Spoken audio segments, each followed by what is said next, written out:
اوامرہ ان اللہ وملائکتہ یصلون علی النبی یا ایہا الذین آمنوا صلوا علیہ وسلموا تسلیما الصلاۃ والسلام علیک یا سید یا رسول اللہ وعلی آلک وصحبک یا سید یا حبیب اللہ الصلاۃ والسلام علیک یا سید یا نبی اللہ وعلی آلک وصحبک یا رحمۃ للعالمین بلغ العلا بکمالہ کشف الدجی بجمالہ حسنت جمیع خصالہ صلو علیہ وآلہ یا صاحب الجمال و یا سید البشر من وجہک المنیر لقد نور القمر لا یمکن الثناء کما کان حقہ بعد از خدا بزرگ تو ہی قصہ مختصر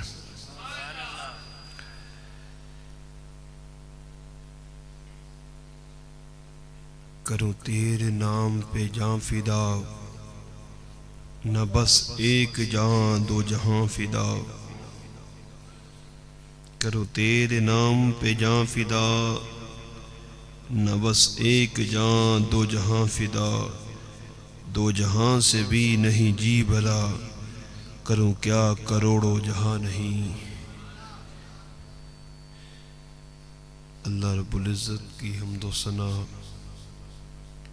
جس ذات کی عطا سے جس ذات کے فضل سے جس کے احسان سے جس کی توفیق سے یہ سعادت کی گھڑیاں میسر آئیں اور لاکھوں اور کروڑوں مرتبہ رحمت نازل ہوں اس ہستی پر کہ جن پر درود پڑھنے سے انسان کے گناہ معاف ہوتے ہیں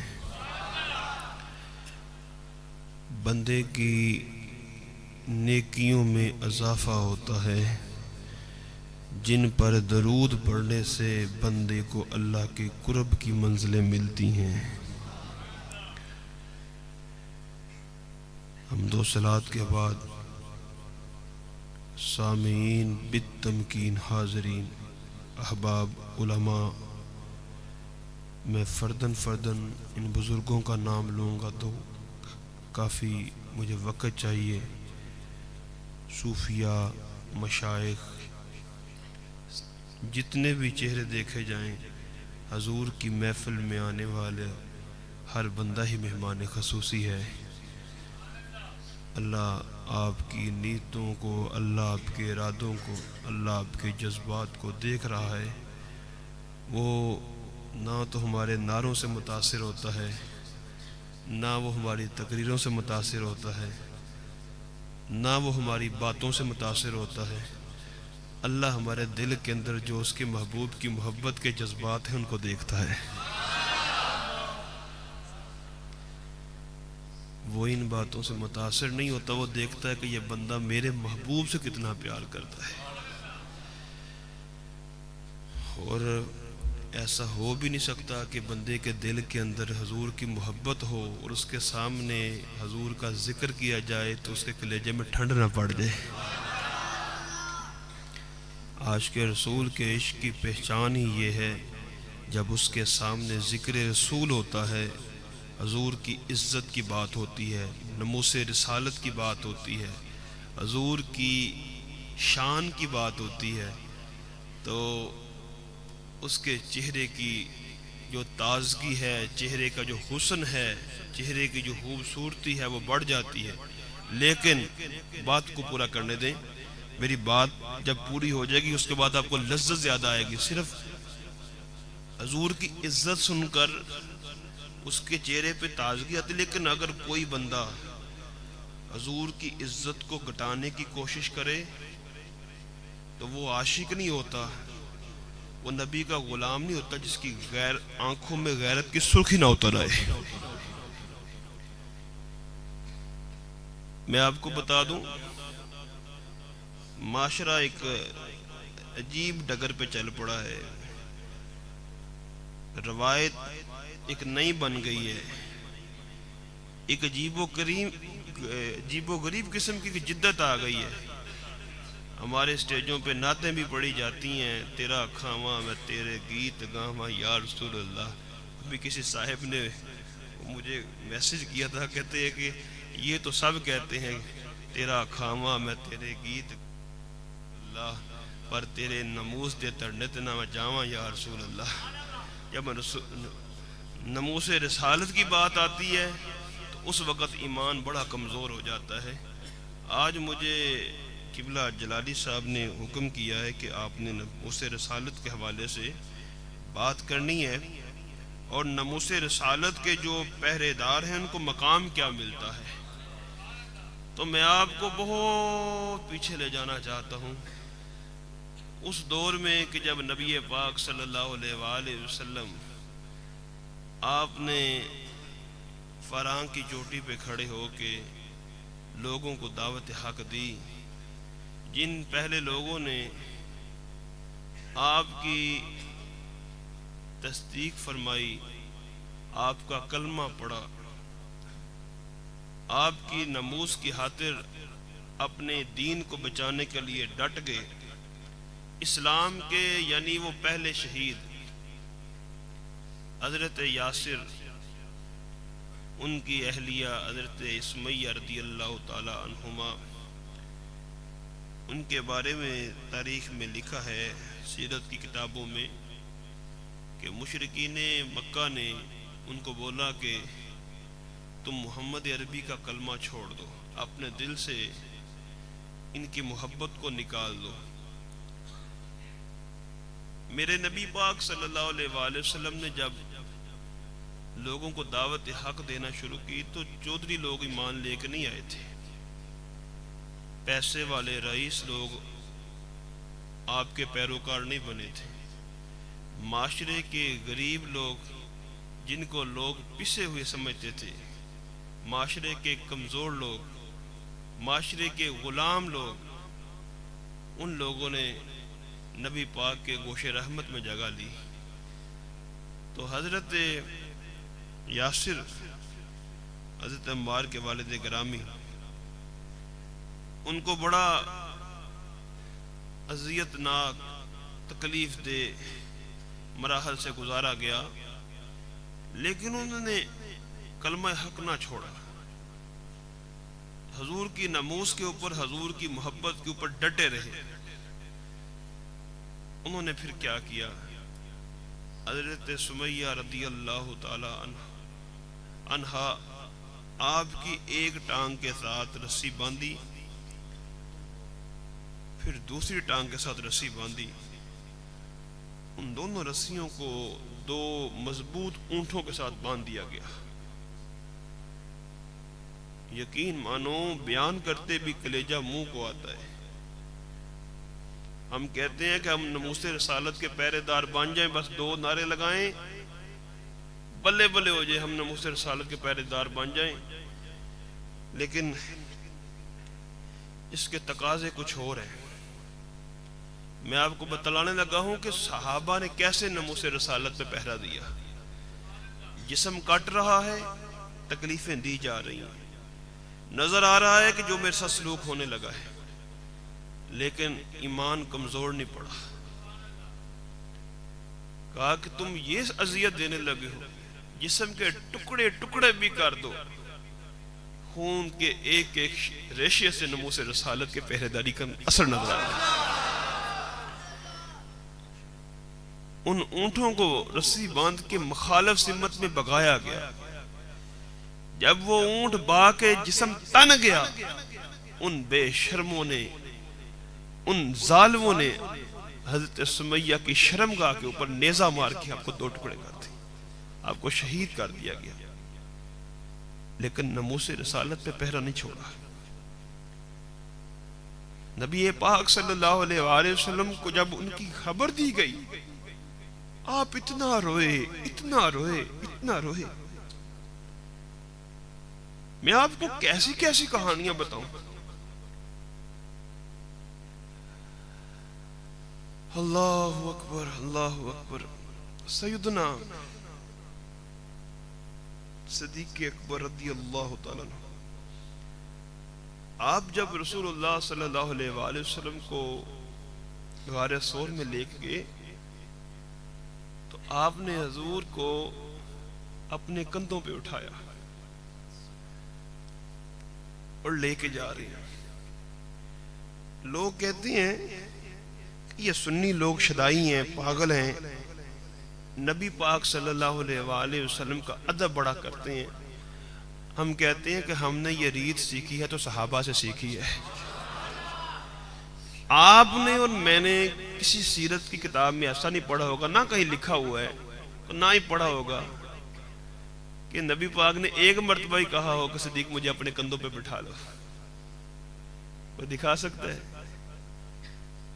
کیونکہ آپ نے کہا ہے. آپ کے بارے میں ہم توقع ہی نہیں ایسا کر سکتے. آپ نے کہا صدیق میں تھک گیا تو مجھے کندھوں پہ بٹھا لے.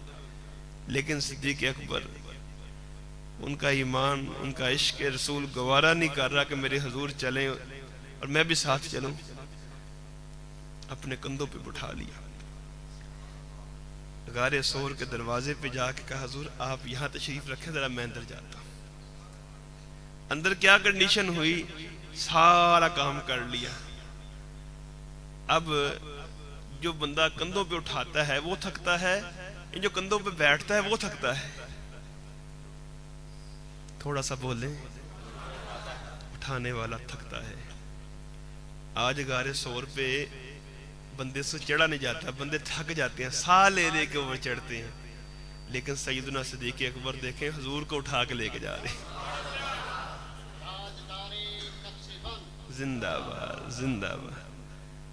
یہ جو نقش بندیوں کے پاس جتنا بھی فیض ہے نا، یہ سلسلہ نقش بندیہ کا جو اصل نام ہے وہ سلسلہ صدیقیہ ہے. یہ سلسلہ صدیقیہ جب حضرت بہاؤالدین نقش بند تک پہنچا تو پھر اس کا نام نقش بندیہ صدیقیہ بن گیا. اور جب یہی سلسلہ حضرت مجدد الافسانی شیخ احمد سرہندی فاروقی کے پاس پہنچا تو اس کا نام مجددیہ نقش بندیہ صدیقیہ بن گیا. تو جب یہی سلسلہ چلتا چلتا پیر سیف الرحمن ارچی مبارک کے پاس پہنچا تو یہ سلسلہ سیفیہ، مجددیہ، نقش بندیہ، صدیقیہ بن گیا. تو یہ اثر ہے ان بزرگوں کا، ان بزرگوں کا اثر ہے، ان کی روحانیت کا اثر ہے. آپ کہتے ہیں کہ حضرت صاحب آپ نے بزرگوں کا کیوں نام لے رہے ہیں؟ اللہ کا وعدہ ہے فَاذْكُرُونِي أَذْكُرْكُمْ. تم میرا ذکر کرو، نہیں ذکر میں تیرا ذکر کروں یہ نہیں. اعلیٰ حضرت نے اور ترجمہ کیا ہے.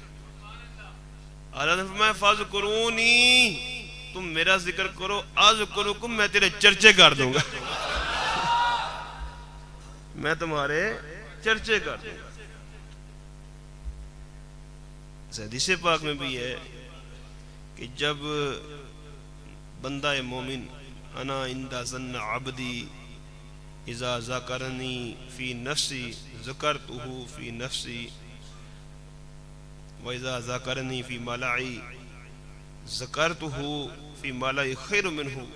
جب کوئی میرا بندہ مجھے اکیلا بیٹھ کے یاد کرتا ہے تو میں بھی اللہ فرماتے ہوئے اپنی شان کے مطابق اکیلا بیٹھ کے اپنے بندے کو یاد کرتا ہوں.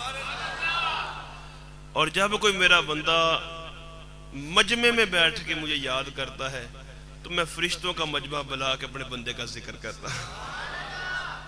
خیر منہ، اس بندوں سے بہتر مخلوق کو بٹھا کے میں اپنے بندے کا ذکر کرتا ہوں. تو اثر اسی چیز کا ہوتا ہے کہ جو بندہ زندگی گزارتے ہوئے، زندگی کے شب و روز گزارتے ہوئے اللہ اللہ کرتا رہتا ہے، جتنا وہ دین کے اندر راسخ ہوتا ہے، جتنا اس نے اللہ کو زیادہ یاد کیا ہوتا ہے، جتنی اس کے اندر روحانی پاور زیادہ ہو جاتی ہے. آج سائنس بھی یہ کہتی ہے کہ جو پازیٹیو مائنڈ بندہ ہوتا ہے، جس کو اللہ نے مثبت سوچ دی ہوتی ہے، وہ کچھ نہ کہے، صرف خاموشی سے بیٹھا رہے، اس کے پاس بیٹھنے والے بندے ایٹومیٹکلی پازیٹیو چارج ہونا شروع ہو جائیں گے.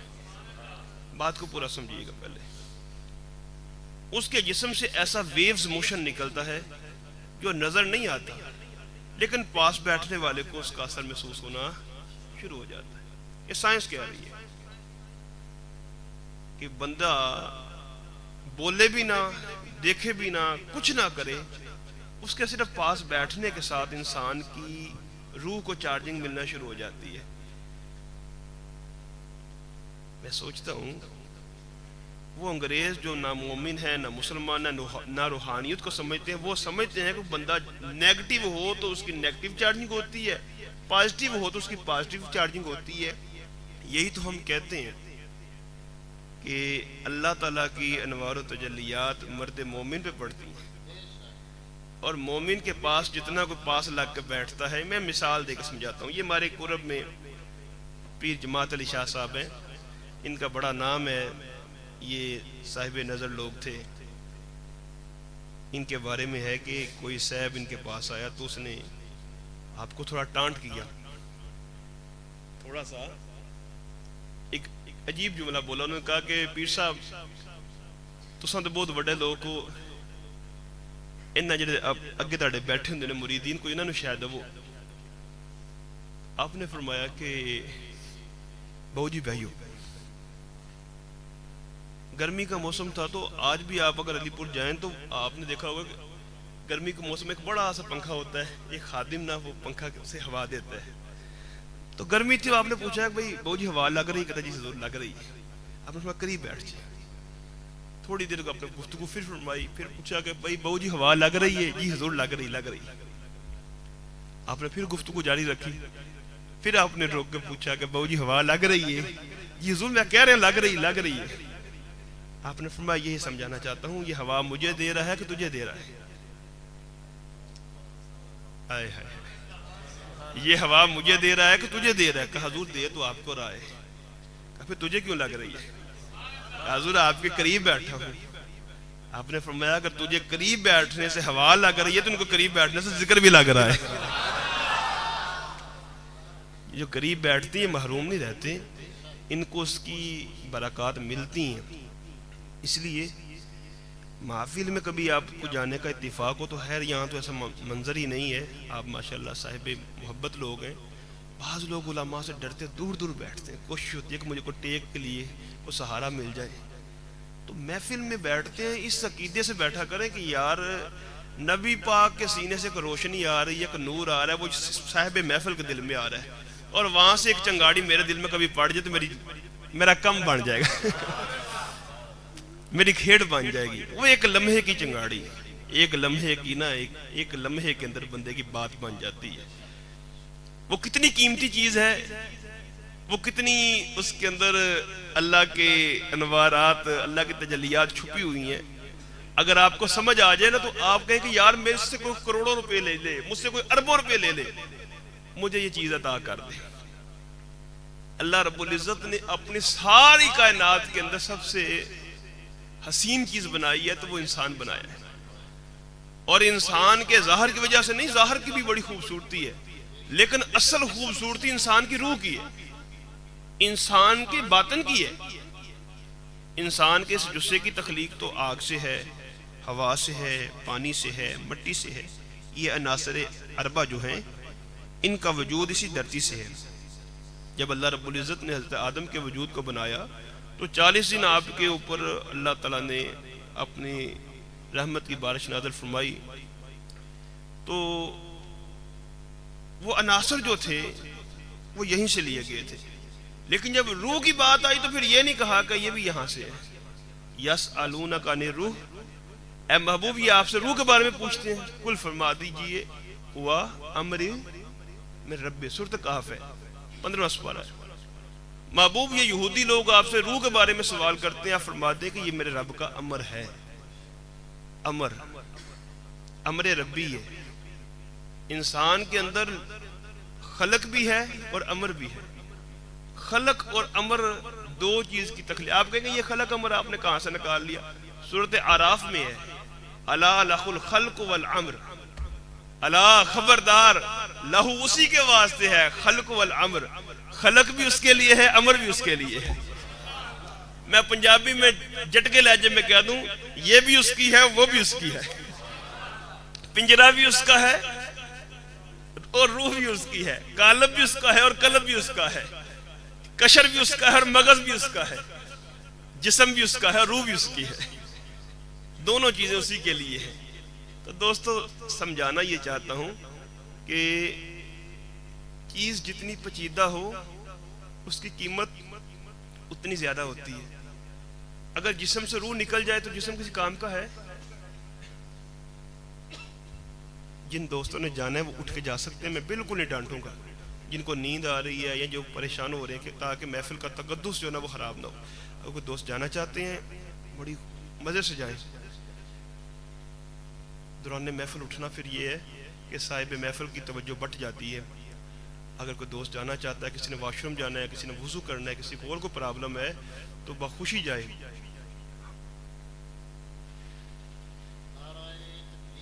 اللہ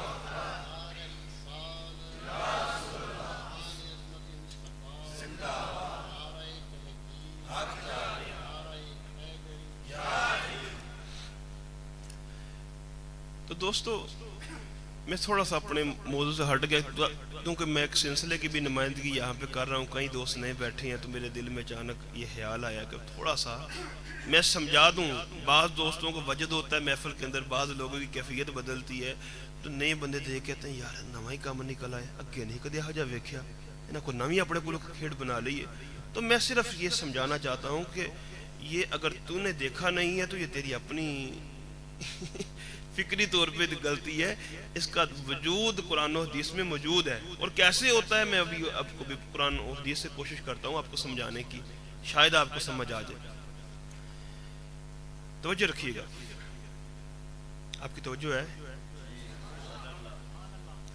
فرمایا کہ خلق بھی اس کے لیے ہے، امر بھی اس کے لیے ہے۔ جسم سے زیادہ پیچیدہ چیز روح ہے۔ جسم کے بارے میں تو پتہ ہے کہ یہ آگ، ہوا، پانی، مٹی سے بنے، لیکن روح کے بارے میں پتہ نہیں ہے کس چیز سے بنی ہے، یہ اللہ کا امر ہے۔ بس بچہ پیدا ہو، پیدائشی طور پہ اس کے جسم کے اندر ایک لمحے کے لیے بھی روح نہ رہی ہو، کوئی بندہ اس کے کان میں اذان پڑھتا ہے؟ کوئی بندہ اس کو کفن دیتا ہے؟ کوئی غسل دیتا ہے؟ کوئی جنازہ پڑھتا ہے؟ کیوں؟ امر نہیں آیا۔ اور تھوڑی دیر کے لیے، صرف 5 سیکنڈ کے لیے امر آیا ہو، بچے نے بس آ کیا اور اس کی جان نکل گئی۔ بچہ وہی ہے، اب اس کا نام بھی رکھو گے، اگرچہ مر گیا ہے لیکن آپ اس کے کان میں اذان بھی پڑھو گے، اگرچہ مر گیا ہے آپ اس کو غسل بھی دو گے، اگرچہ وہ بچہ مر گیا ہے آپ اس کو کفن بھی دو گے، آپ اس کا جنازہ بھی پڑھو گے، اس کو مسلمانوں کے قبرستان میں دفن بھی کرو گے۔ بچہ وہی ہے، عزت بڑھ گئی، کس وجہ سے؟ امر کی وجہ۔ میں اور سادہ جٹکی مثال دیتا ہوں، کسی دا ابا بیمار ہو جائے، چاچا بیمار ہو جائے، تایا بیمار ہو جائے، دادا بیمار ہو جائے، منجی دے پیارے پورا سال پیارے، 2 سال 10 سال پیارے، ہوئے زندہ، تو کوئی اس کا جنازہ پڑھاتا ہے؟ کوئی کفن پہناتا ہے؟ اور اگر جان نکل جائے تو پھر کتنی دیر رکھتے ہیں؟ ہفتہ، مہینہ، پھر نہیں رکھتے۔ کیوں؟ امر نکل گیا ہے۔ امر کی حیثیت، امر کی جو قدر ہے آپ کو شاید سمجھ آ گئی ہو۔ تو جو اللہ والے ہوتے ہیں وہ جسم پہ محنت نہیں کرتے، جو اللہ والے ہوتے ہیں وہ جسم پہ محنت نہیں کرتے، اللہ والے امر پہ محنت کرتے ہیں۔ اور ہوتا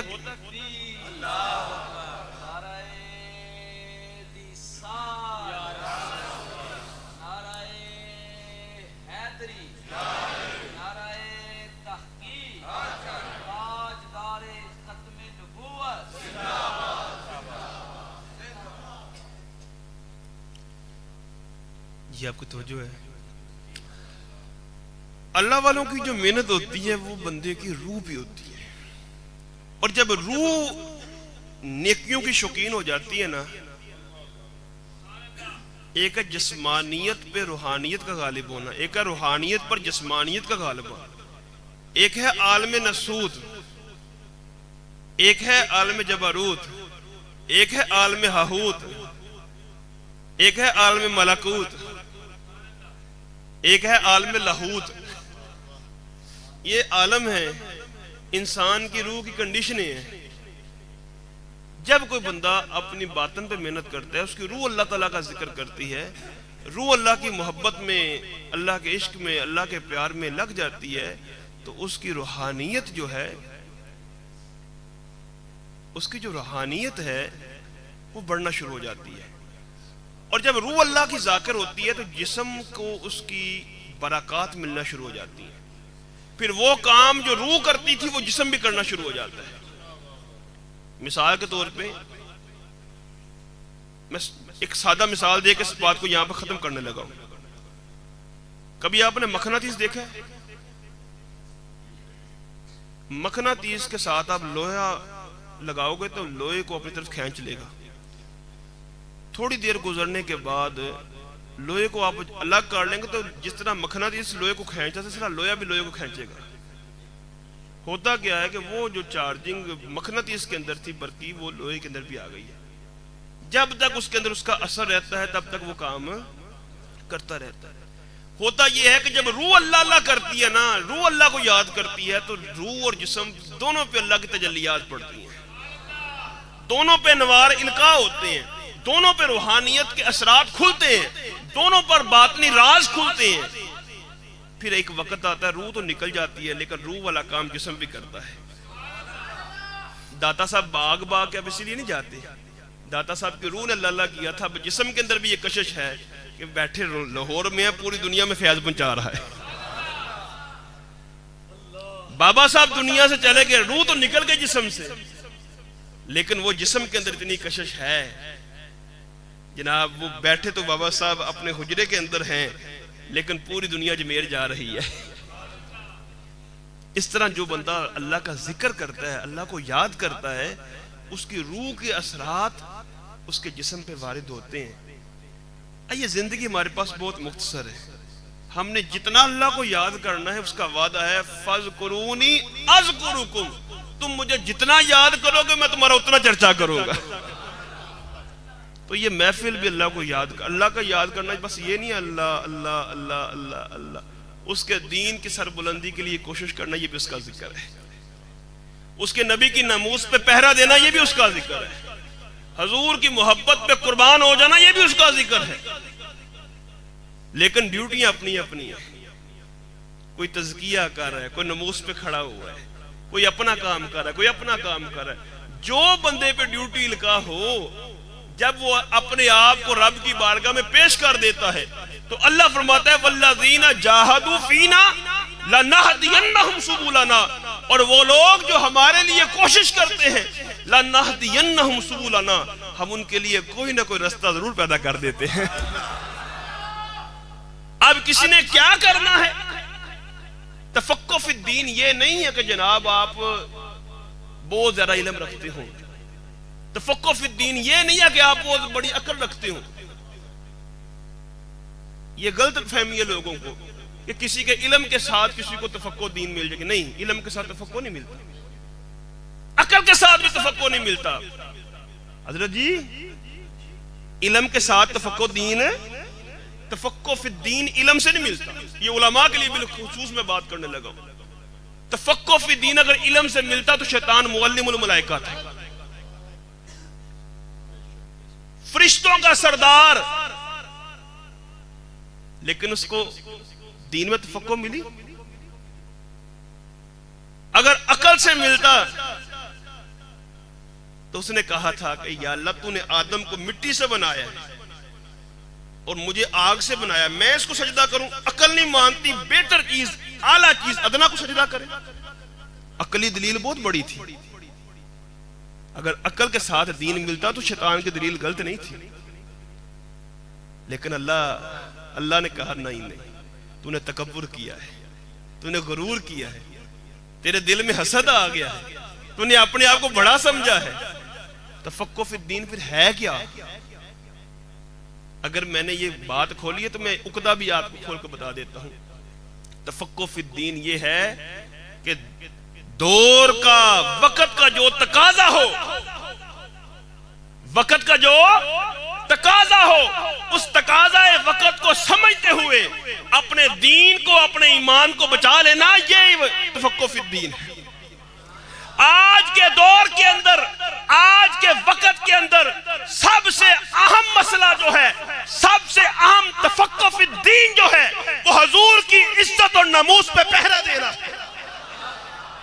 جب لوگ حضور کی گستاخیاں کر رہے ہوں، حضور کی عزت پہ حملے کر رہے ہوں، کچھ لوگ اپنے آپ کو مسلمان بھی کہیں، اہل ایمان بھی کہیں، اور حضور کی گستاخیاں سنتے رہیں اور کہیں کوئی بات نہیں ہے، وہ تو رحمت للعالمین تھے، وہ تو معاف کر دیتے تھے، یہ تفقہ فی الدین نہیں ہے۔ تفقہ فی الدین یہ ہے جب عزت رسول پہ بات آئے، جب ناموس رسالت پہ بات آئے، تو بابا جی خاتم حسین رضوی کی طرح سارے مدرسے چھوڑ کے، ہر چیز کو چھوڑ کے حضور کی ناموس کے لیے میدان میں اتر جانا، یہ تفقہ فی الدین ہے۔ سخت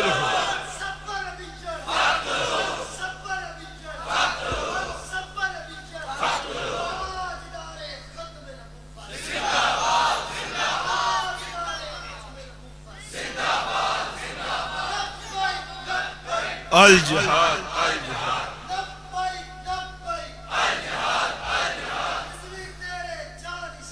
جے شمار بے شمار بے شمار بے شمار انقلاب آئے، لبیک لبیک یا رسول لبیک لبیک یا رسول اللہ، لبیک لبیک لبیک یا رسول اللہ، لبیک لبیک لبیک یا رسول اللہ، لبیک لبیک لبیک یا رسول اللہ، لبیک لبیک لبیک یا رسول اللہ، لبیک لبیک لبیک یا رسول اللہ، لبیک لبیک لبیک یا رسول اللہ، لبیک لبیک لبیک یا رسول اللہ، لبیک لبیک لبیک یا رسول اللہ، لبیک لبیک لبیک یا رسول اللہ، لبیک لبیک۔ ایک مرد مجاہد اٹھا ہے، ایک مرد مجاہد جس نے اپنی خانقاہ کو چھوڑا، اپنے مدرسے کو چھوڑا، حکومتی نوکری کو ٹھوکر ماری، اوقاف کی نوکری چھوڑی، حضور کی ناموس پہ کمپرومائز نہیں کیا۔ وقت کی یزیدی طاقتیں، فرعونی طاقتیں، وقت کی بڑی بڑی عسکری طاقتیں ان سے ٹکرا گیا، لیکن فانوس بن کے جس کی حفاظت ہوا کرے، وہ شمع کیسے بجھے جسے روشن خدا کرے۔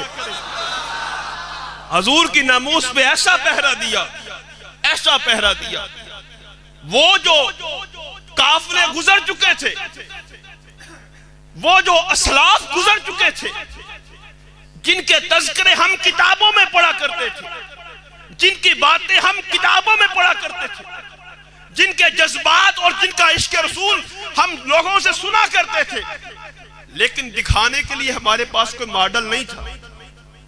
لوگ کہتے تھے میں وہ مولوی تو دیکھ جاندے نے، اور مولوی تو اپنے بچیاں نو باہر ہالینڈ پڑھاندے نے، مولوی تو اپنے جانے نو آکسفورڈ پڑھاندے نے، تو لوکاں دی جانے مرواندے نے، لوکاں دی جانے کو جہاد کرواندے نے۔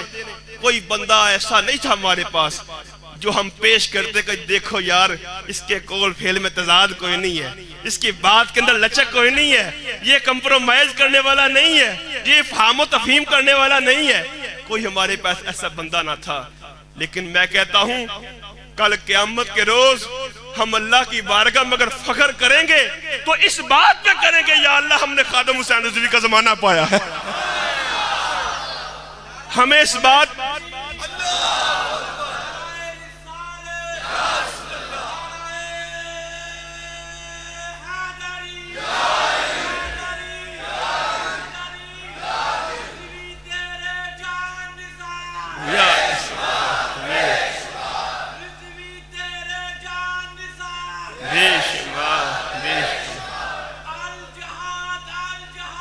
لبیک لبیک لبیک لبیک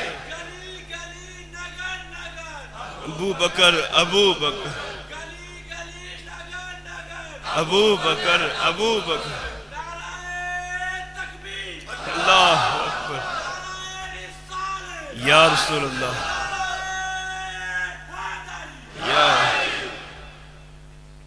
کوئی ایسی شخصیت نہیں تھی. یقین مانے یہ نوجوان نسل کے اندر، اس دھرتی کے اندر، اس مٹی کے اندر یہ خاصیت تو تھی کہ اس میں پیدا ہونے والے باشندے حضور کی عزت پہ کٹ مرنے والے تھے، لیکن ان کو کوئی قائد نہیں مل رہا تھا، ان کو کوئی لیڈر نہیں مل رہا تھا، کوئی ایسا شجر نہیں مل رہا تھا جس کے حصار میں، جس کے دامن میں، جس کی آغوش میں یہ بیٹھ کے حضور کی عزت پہ پہرا دے سکیں. اللہ نے مہربانی کی، اللہ نے کرم کیا، حضور نے اپنے حسین کا ایک خادم اس قوم کو عطا کر دیا، اپنے نواسے کا ایک خادم اس قوم کو عطا کر دیا. پتہ نہیں کس کی کوئی ادا پسند آ گئی، حضور نے اس خادم کو اٹھایا، اس خادم کو اٹھایا، اس خادم نے پھر پوری قوم کو جگایا، پھر بتلایا کہ ناموس رسالت کیا ہے، عزت رسول کیا ہے. پھر اعلی حضرت کے وہ افکار، مجدد الافسانی کا وہ درد، اسلاف کی وہ جو میراث تھی جو قوم کو بھول چکی تھی، قوم کے سینے میں جو جذبات سرد پڑ چکے تھے، اس خادم نے قوم کے دل کے اندر وہ وفا، وہ عشق رسول بیدار کیا کہ حضور کی عزت کے اوپر کٹ مرنے کے لیے ہر بندہ خواہش لے کے اپنے کلیجے پہ گولیاں کھا رہا ہے اور اپنی زبان حال سے کہہ رہا ہے کروں تیرے نام پہ جام فدا. یقین مانو میں اپنی ہڈ بیتی بتاتا ہوں. اس پسرور دھرنے کے اندر، اس پسرور دھرنے کے اندر، جو پسرور ابھی ہمارا دھرنا ہوا تھا، ایک بچہ آیا، اس بچے کا نام نہیں جانتا، میرے پاس آیا. ہمیں یہ تھا کہ بھائی اس طرف سے پولیس آ رہی ہے، اس طرف سے بھی پولیس آ رہی ہے، پیچھے سے بھی پولیس آ رہی ہے، ابھی یہاں پہ حملہ ہونے لگا ہے. ہم سب دوستوں نے، میں سٹیج پہ تھا تو میں نے مائک چھوڑ کے فوری نیچے آیا ہوں. مجھے انہوں نے کہا کہ آپ اوپر رہیں، بس مائک کا آپ پاس رکھیں. میں نے کہا نہیں، میں نے بھی آگے انشاءاللہ جانا ہے، جو ہوگا حضور کی نماز کے لیے پڑھے گی، ہم بھی کھائیں گے، بھائی فائرنگ کریں گے، یہ کریں گے، آپ عالم دین ہے، آپ مائک. میں نے کہا نہیں جی، یہ کسی اور کی ڈیوٹی دے، میں آگے جاؤں گا. اب میں آگے جس طرف لڑکے ہمارے جا رہے تھے ان کی طرف گیا ہوں، ایک چھوٹا سا بچہ 10-11 سال عمر ہوگی تو میرے پاس بھاگتا ہوا ہے، کہتا حضرت صاحب پیر صاحب کول پینسل ہے جی؟ میں نے کہا نہیں بیٹا میرے پاس نہیں ہے. تو تھوڑی دیر کے بعد میں نے ہاتھ لگا تو میری جیب میں پینسل، میں ہاں بیٹا ہے پینسل، یہ لو. میں نے دے دی اس کو. کہتا نہیں میں نے چاہیے نہیں ہے، اچھے نا میرا نام لکھو. میں نے کہا بیٹا ادھر کیوں لکھنا ہے؟ آپ تسی لکھو نا. میں نے ہاتھ نہیں لگ دیا. کہتا میں بس ہوں شہید ہوں لگا. آئے ہائے آئے ہائے ہائے ہائے 10-11 سالہ بچہ ہے. یہ کارکن چارج کتنا ہوا ہے، یہ کارکن کے اندر آگ کتنے لگی ہوئی ہے. کہتا ہوں میں شہید ہوں لگا ہوں، میرا پنڈ لکھو، میرا پنڈ پیلو کی ہے، میرا پنڈ پیلو کی ہے. حضرت صاحب میں شہید ہوں، میرے ماں باپ کو پتا چل جائے سارا پتر شہید ہو گیا.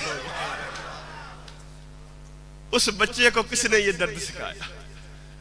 اس بچے نے کون سی کتابیں پڑھی تھی؟ اس بچے نے کون سے قرآن کے جو اصول اور ضوابطے پڑھے تھے؟ اس نے کون سی فقہ کی کتابیں کھنگالی ہیں؟ اس نے صرف ایک بابے کا عشق سنا ہے، ایک درد سنا ہے. اس نے ناموس رسالت پر پہرا دینے والوں کو مقام کیا ملتا ہے. میں اس کے اوپر اتنی لمبی گفتگو ہو گئی ہے، بس آپ کو حضرت ابوبکر صدیق کی وہ بات مکمل کر کے ایک واقعہ سنا کے بات کو ختم کروں گا. آپ کا ذوق دیکھ کے پتہ نہیں کیا ہو جاتا ہے، تھوڑا سا جذباتی ہو جاتا ہوں. حضرت ابوبکر صدیق کی میں بات کر رہا تھا کہ وہ حضور کو دروازے پہ کھڑا کر کے خود اندر چلے گئے اور حضور کو اپنی گود میں لے کر ٹک ٹکی باندھ کے ایسے حضور کو دیکھ رہے ہیں، دیکھتے جا رہے ہیں، دیکھتے جا رہے ہیں. یہ اپنا کام کرتے جا رہے ہیں، سانپ اپنا کام کرتا جا رہا ہے. آنکھوں سے اشکوں کی رمجم میں تکلیف ہے. ایک ہمیں چھوٹا سا ایک مچھر لڑ جائے وہ برداشت نہیں ہوتا، ایک تو اڑی لڑ جائے وہ برداشت نہیں ہوتی، ادھر سانپ ڈنگ لگا. لیکن نبی پاک صلی اللہ علیہ وسلم کی آپ کی نیند میں خلل نہ آئے. یہ ادب کس نے سکھایا تھا؟ یہ عقیدت کس نے سکھائی تھی؟ ابوبکر کو. اور جب وہ غار ثور سے 3 دن رہنے کے بعد نا نکلے ہیں واپس مدینہ شریف جانے کے لیے، تو ابو بکر صدیق کبھی آگے جاتے ہیں، کبھی دائیں، کبھی بائیں، کبھی پیچھے، حضور کے عزت گرس چکر لگا رہے۔ حضور نے رو کے پوچھ لیا ابو بکر اتنے مضطرب کیوں ہیں؟ عجیب معاملہ ہے، کبھی آپ ادھر جاتے ہیں کبھی ادھر جاتے ہیں۔ عرض کرتے ہیں حضور میں دیکھتا ہوں کہ دشمن کوئی دائیں سے حملہ نہ کر دے، میں دیکھتا ہوں کہ کہیں دشمن کوئی آگے نہ ہو، کبھی دیکھتا ہوں میں اکیلا ہوں، میرا عشق مجھے گما رہا ہے، میرا عشق مجھے چکر لگوا رہا ہے۔ اور علماء جانتے ہیں کہ جب نبی پاک صلی اللہ علیہ وسلم اور ابو بکر صدیق مدینہ شریف پہنچے ہیں، حضور کی محبت میں اس قدر فنا ہو چکے تھے کہ حضور کے چہرے اور شکل کے اثرات جو ہیں وہ بھی ابو بکر صدیق کے چہرے پہ چڑھ چکے تھے۔ اس کو بولتے ہیں فنا فی الشیخ ہو جانا، مرشد کی محبت میں فنا ہو جانا کہ باطنی اثرات بھی اتنے لے لینا، روحانی اثرات بھی اتنے لے لینا، اور ظاہری اثرات بھی اس قدر چڑھ چکے تھے کہ لوگوں کے لیے پہچاننا مشکل ہو گیا تھا محمد کون ہے اور ابو بکر کون ہے۔ پھر انہوں نے اپنی دستار مبارک کو اتار کے حضور کے اوپر اپنی چادر کر دی کہ لوگوں کو پتہ چل جائے یہ آقا ہے، میں غلام ہوں، لوگ میرے ہاتھ نہ چومے، لوگ میرے ہاتھ نہ چومے۔ تو یقین مانے یہ ادب ہمیں کہاں سے ملا؟ یہ ہمیں صحابہ نے سکھایا۔ صحابہ کو نبی پاک نے کہا میرا اتنا ادب کرو، لیکن صحابہ نے کیوں کیا؟ ان کو پتا ہے ادب سے جو مقام ملتا ہے، عشق سے جو مقام ملتا ہے اس میں بیک گیئر نہیں لگتا۔ علم کے ساتھ مقام ملے، شیطان کے پاس علم تھا، علم سے مقام ملا، معلم الملائکہ بن گیا، لیکن ادب کر لیتا تو کبھی یہ مکان چھنتا۔ ابو بکر کو پتا تھا یہ ادب سے جو مقام ملتا ہے، عشق سے جو مقام ملتا ہے، اللہ واپس نہیں لے۔ بہت بڑی بات کہہ دی ہے، شاید کسی کو سمجھ آ گئی ہو۔ جب کوئی بندہ ادب کرتا ہے نا، ادب کرتا ہے، ادب ہر بندے کے نصیب میں نہیں ہوتا۔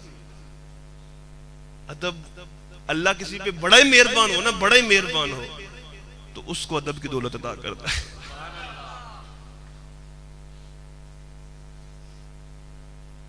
ادب پہلا کرینہ ہے محبت کے کرینوں میں۔ تو یہ ابو بکر صدیق آپ کا عشق تھا ناموس رسالت کے اوپر، اور پھر نبی پاک صلی اللہ علیہ وآلہ وسلم نے پھر کیا مقام عطا کیا ان کو، جنہوں نے ناموس رسالت پہ پہرا دیا۔ آپ نے فرمایا ابو بکر تو نے میرا غار میں انتظار کیا ہے، تو نے میرا غار میں انتظار کیا ہے، یہاں بیٹھے مجھے وڈیکتا رہا ہے، میں تیرا مزار میں انتظار کروں گا۔ تو میرے مزار پہ آ، میں چلا جاؤں گا، میں تجھے وڈیکتا رہوں گا، میں تجھے وہاں بھی ساتھ رکھوں گا۔ یہ مقام ملتا ہے ناموس رسالت پہ پہرا دینے والوں کو، حضور کی عزت پہ۔ وہ آپ نے سنا ہوگا جب نبی پاک صلی اللہ علیہ وسلم آپ کی زندگی کے آخری ایام تھے، ایک بدبخت نے، مسلمہ کذاب نے نبوت کا دعویٰ کر دیا۔ تو حضرت حبیب بن زید، آپ غریب صحابی تھے، تو آپ کا کام یہ تھا کہ آپ پھیری کرتے تھے،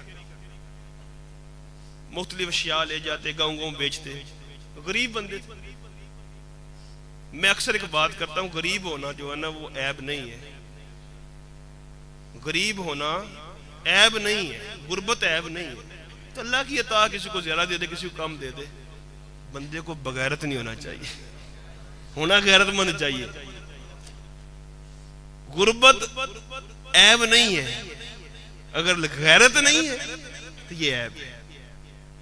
بندے کو بے غیرت نہیں ہونا چاہیے، غیرت مند ہونا چاہیے۔ بابا جی ایک شعر پڑھا کرتے تھے، نہ سر جھکا کے جیے، نہ منہ چھپا کے جیے، ستمگر کی نظروں سے نظریں ملا کے جیے، ہم 2 دن کم جیے تو اس میں حیرت کیا، ہم ان کے ساتھ تھے جو شمع جلا کے جیے، جو شمع جلا کے جیے۔ تو دوستو میں عرض کر رہا تھا کہ حضرت حبیب بن زید جب نبی پاک صلی اللہ علیہ وآلہ وسلم آپ نے فرمایا کہ ایک بدبخت نے اعلان نبوت کر دیا ہے، میرا یہ خط کون لے کے جائے گا؟ تو جیسے لوگ بیٹھے ہوتے تھے تو وہ ایک کونے میں بیٹھے ہوئے پیچھے، تو وہ پیچھے سے کھڑے ہو گئے. تو ایک روایت میں آتا ہے کہ ابھی وہ پیچھے بیٹھ کے چھپکے سے کھجوریں کھا رہے تھے, چھپکے سے کھجوریں کھا رہے تھے. ان کے منہ میں کھجور تھی, تو بندہ جب منہ میں کوئی چیز ہو تو صحیح بول بھی نہیں سکتا. تو انہوں نے کہا کہ حضور میں جاؤں گا. اب جب انہوں نے کہا میں جاؤں گا تو منہ سے کچھ کھجور باہر بھی نکل آئی. تو صحابہ کہتے ہیں پہلے کھجور تو کھا لو, پہلے کھجور تو کھا لو. وہ کہنے لگے میں نے اس لیے جلدی جلدی کہا کوئی اور باری نہ لائیے, میں کھجور کھاندہ رہ جاؤں تو باری کوئی اور لے جائے. حضور میں جاؤں گا. غریب آدمی, 11 بچے تھے, آپ 11 بچے تھے. آج ہم کہتے ہیں ہمارے بھی جانے نے, اسی تو تر کے ترنے تو مگر ساڑھے جانے نے روٹی کون کھوائے گا, اے کچھ ہوئے گا تو وہ کچھ ہوئے گا. لیکن وہ صحابہ دیکھیں, حضور میں جاؤں گا. اب سامنے موت نظر آ رہی ہے, ادھر رسول اللہ صلی اللہ علیہ وسلم نے کہا کہ میں اللہ کا سچا رسول ہوں. اس نے کہا رسول اللہ کو بھائی دیکھیں بھائی آپ بھی نبی ہیں تو میں بھی نبی ہوں, تسی اس علاقے جو نبی ہو جائے تو میں اس علاقے جو نبی ہو جانا وا, تے کام ونڈ وڈا کے کر لینے تہاڈا بھی کام چلدا رہے گا ساڈا. حضور نے فرمایا انت کذاب, تو جھوٹا ہے, میں اللہ کا رسول ہوں, اللہ کا نبی ہوں, اور تو کذاب ہے.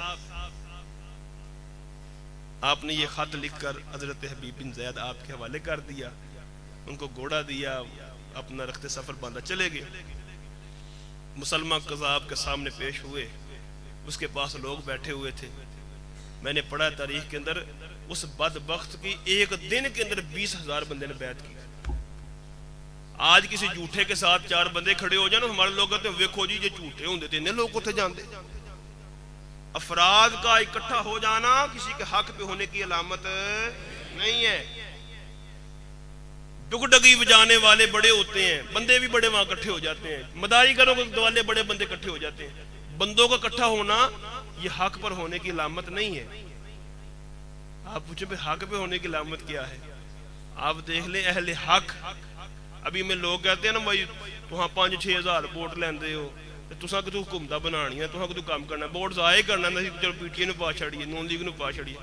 میں ان کو بھی یہ بتلانا چاہتا ہوں, یہ سمجھانا چاہتا ہوں, میرے ویر جیتے ہیں یا نہ جیتے ہیں, حکومت بنے یا نہ بنے, ہم نے حکومت بنانے کے لیے نہیں یہ کام کرتے, نہ ہم جیتنے کے لیے کرتے. اگر جیتنے کے لیے کرتے تو بابا جی کو انہوں نے کہا تھا فکس کر لو, ہم آپ کو 15 سیٹیں دے دیتے ہیں, ایم این اے کو 15 سیٹیں دیتے ہیں. بابا جی نے کہا میں تھوکتا بھی نہیں, میں یہ کام کبھی بھی نہیں کرتا. تم مجھے کیا سمجھ رہے ہو؟ میں تو حضور کے ناموس پہ کسی معاملے میں کمپرومائز نہیں کروں گا. تھوڑے دن پہلے کوئی بندہ مجھے کہنے لگا دیکھو جی سعد رضوی صاحب نے کی کیتا تو انہوں نے پھڑ کے ہیرو بنا چھڑیا. میں کہا 6 ماہ ہو گئے ہیں, 7 ماہ ہو گئے ہیں, ابھی تک جو بکا نہیں ہے, جو جھکا نہیں ہے, وہ ہیرو ہے تو صحیح ہے نا. پھر ہم بھی جیل میں رہ کے آئے ہیں, وہاں ہم نے منظر دیکھا ہے, 2 دن کے بعد بڑے بڑوں کی نانی ٹکانے آ جاتی ہے, عقل ٹکانے آ جاتی ہے, نانی یاد آ جاتی ہے. ہم بھی جیلوں میں رہ کے آئے, ہم نے دیکھا لوگوں کے وہاں پہ حالت, روتے ہوئے بڑے بڑے میں نے جوان بندے وہاں پہ روتے دیکھے. یقین مانو وہاں پہ میں نے اگر کسی کے چہرے پہ اطمینان دیکھا تو وہ لبیک والے تھے, ان کے چہروں پہ اطمینان تھا. اللہ زندہ باد.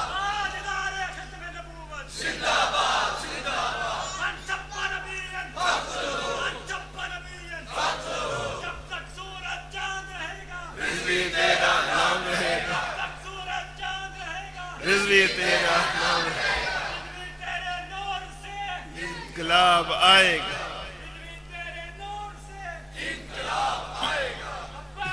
لبیک لبیک لبیک یا رسول اللہ صلی اللہ علیہ وسلم. آج تک میں نے یہ بات کہیں سنائی نہیں ہے, پہلے دن آپ کو سنانے لگا ہوں. کہیں اپنے گھر بھی کسی نجی محفل میں بات نہیں کی. ہم ہر نماز کے بعد جیل میں ذکر کیا کرتے تھے اور لبیک کے نعرے لگاتے تھے. تو بالخصوص جب لائٹ چلی جاتی تھی تو پھر اتنا نعرہ لگتا تھا کہ جو آغاز ہم سے ہوتا تھا تو پھر پوری جیل کے اندر ہی 3,3500 قیدی تھا, ہر طرف سے لبیک کی آوازیں آنی شروع ہو جاتی تھی. وہ 2-3 دن تو ایسے گزرے, بعد میں وہ ڈپٹی آ گیا, کہتے مولویو تسی چپ کر جاؤ, جو تسی بول دے ہو پوری جیل کھڑی ہو جاتی ہے. تسی جو وہ آگے ترلے کر رہے سانو پتہ تسی ٹھیک ہو, سانو پتہ تسی غلط نہیں ہے. اور ان کو یہ میں آپ کو بتاؤں اسلام اپنی عزت کرواتا ہے. یقین مانے سب مجرموں کو وہ لائن میں بٹھاتے تھے, میں بھی ان میں نیچے لائن میں بیٹھ گیا کہ حضرت صاحب تسی تھلے نہ پاؤ کو بینچ لے